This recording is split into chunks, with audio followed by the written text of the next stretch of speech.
This is a new project I've taken on.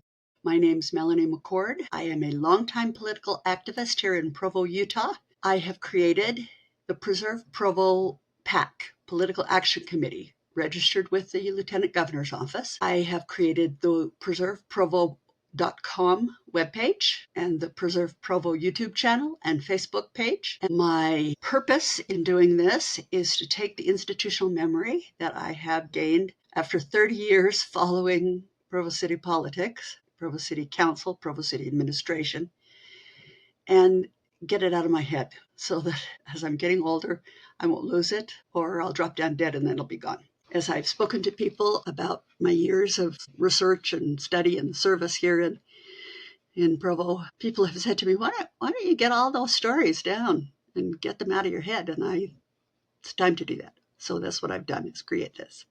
I need to give you a little background about myself. I came to Provo many years ago to go to BYU. I met and married a local boy, Stoney McCord. We made Provo our home and had 3 beautiful daughters. In the time that I've been here, I've taken on many different kinds of interests. I've taught school. I've started my own business. I've volunteered with PTA, Girl Scouts, LDS Church. I've developed property. I've been a candidate. I've been a lobbyist. I've been a writer. The Daily Herald did an article about me many years ago, and they called me a political gadfly, that I was omnipresent and very annoying. That's accurate. I have an Our Provo Facebook page. That's where it started, was that I started this Facebook page called Our Provo. And then Ryan Franson and Christian Falconer came along and they wanted their own. So they started Provo Forward.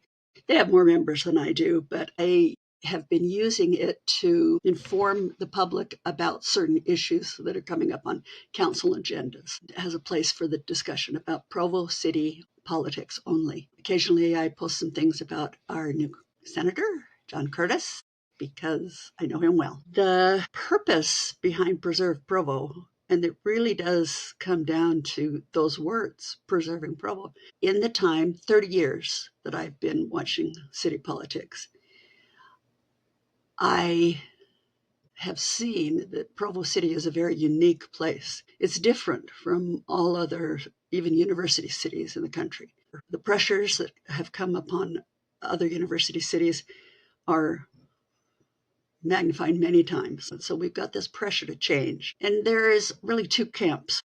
And these camps were apparent in the last election. The group that they're more business-minded, they're more progressive, they want to move Provo forward, and then there's another group that wants to preserve what makes Provo unique. And I am definitely on the second side.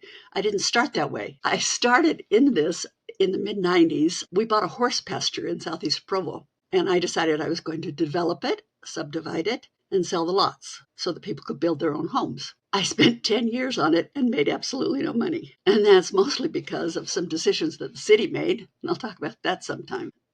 Also because so many things went wrong. Dave Gardner, who is a development consultant here in town, says he's seen everything that went wrong with my project go wrong on other projects. He's just never seen them all go wrong in one project before. Oh, that was mine. My lots went up for sale right after 9/11. The whole world didn't know what was going to happen, especially with the economy. And so I had to dump the lots and sold them for very cheap. And yeah, didn't make much money, but boy, did I get an education. I started coming to city council meetings in order to watch the progress of Task Force 2000, which was the group that created the 2000 general plan.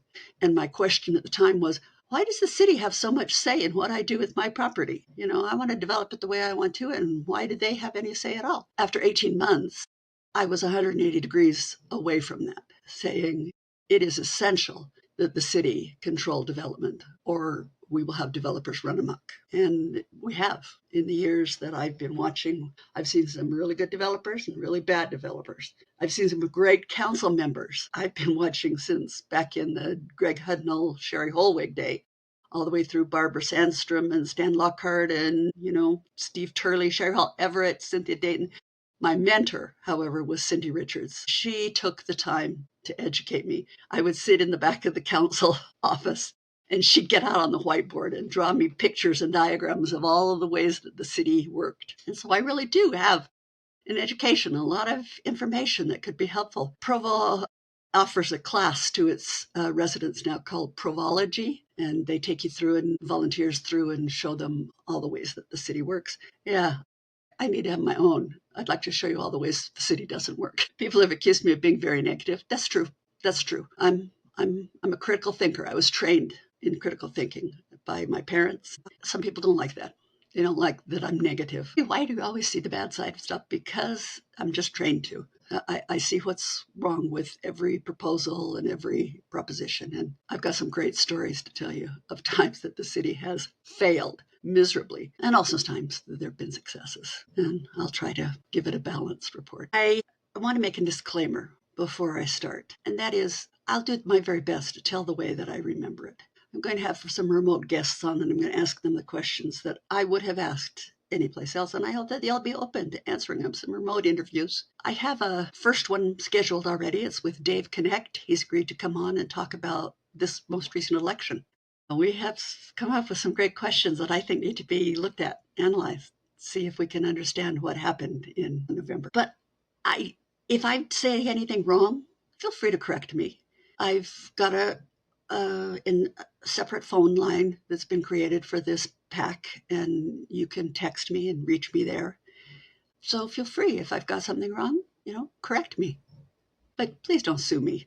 I don't have the time or the energy. I guess that's about all I wanted to say. I hope that you'll get involved. Listen to this. I've got stories about the airport, about the mall, about the golf course, about the ice sheets. Oh, so many stories, the mistakes and the screw ups that cost this city millions. I have a nice, comfy recliner sitting here. My bones hurt. And so I'm just going to sit here in my basement and talk, if that's all right. I'll make all of these videos about 20 minutes long. You'll be able to watch them. I'll try to make the chat feature operational on YouTube so that you can put in your 2 cents. Beauty about public involvement in local politics is that anybody can participate. The ugliness is that anybody can participate. I don't have a lot of patience with people who have done no research whatsoever, haven't looked up anything, haven't learned anything. That's hard for me. I'll try to be more patient, but I also want to offer this opportunity to get some background into the issues that are currently facing the city. I also want to put some pressure on the new council and the new administration because I think there's some things that need to happen, and I'd like to garner public support to see that those things happen. That's all I have to say for now.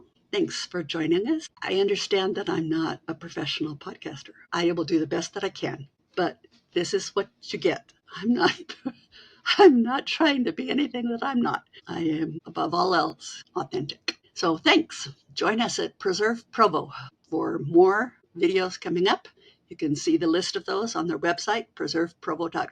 You'll be able to watch the video replays and hopefully an audio only version that you can listen to on a drive somewhere on YouTube as well. If you have any ideas for something that you'd like to have discussed or a guest that you'd like to have come on, or if you'd like to yourself come on and be a guest, and we'll just chat. I'm up for that.